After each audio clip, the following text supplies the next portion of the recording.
মাত্র একটি মুদ্রার কারণে চোরটি জান্নাত হারালো। বহুদিন আগের কথা, এক গ্রামে এক চোর বাস করত। সে ছিল গরিব কিন্তু লোভী। রাতে সে ধনী লোকদের ঘরে ঢুকে চুরি করত। এক রাতে সে গোপনে ঢুকে পড়ল গ্রামের এক বড় ব্যবসায়ীর ঘরে। চারিদিকে অন্ধকার, সবাই গভীর ঘুমে। ধীরে ধীরে সে ঘরের খাটের নিচ, বাক্স ও আলমারির ভেতর থেকে দামি রৌপ্য পাত্র, গহনা, তামার মুদ্রা এবং দামি কাপড় বের করে নিল।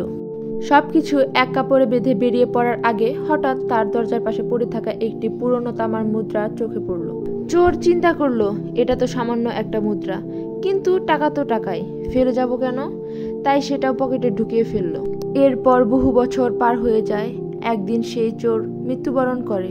মৃত্যুর পর সে পৌঁছে যায় হাসরের ময়দানে। সেখানে ফেরেশতারা তার আমলনামা খুলে হিসাব নেওয়া শুরু করেন। তারা বলেন, তুমি অনেক গুনাহ করেছিলে, তবে মৃত্যুর আগে তুমি তওবা করেছিলে, নামাজ পড়েছিলে, কিছু দান সদকা করেছিলে, তাই আল্লাহ তোমার সব গুনাহ মাফ করে দিয়েছেন। চোর তখন মনে মনে খুশি, ভাবছে নিশ্চয়ই এখন জান্নাতের দরজা খুলে যাবে।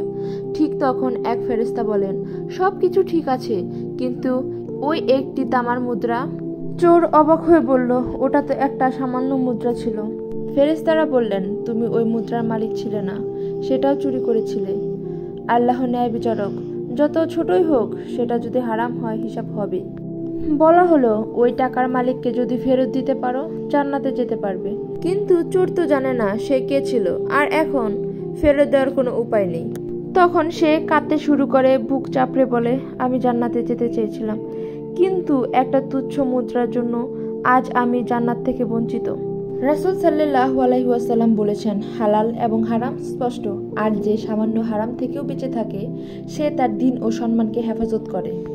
গুনাহ যতই ছোট হোক, তার পরিণতি অনেক বড় হতে পারে। তাই আসুন আমরা সব অন্যায়, চুরি, হারাম রিজিক থেকে নিজেকে দূরে রাখি।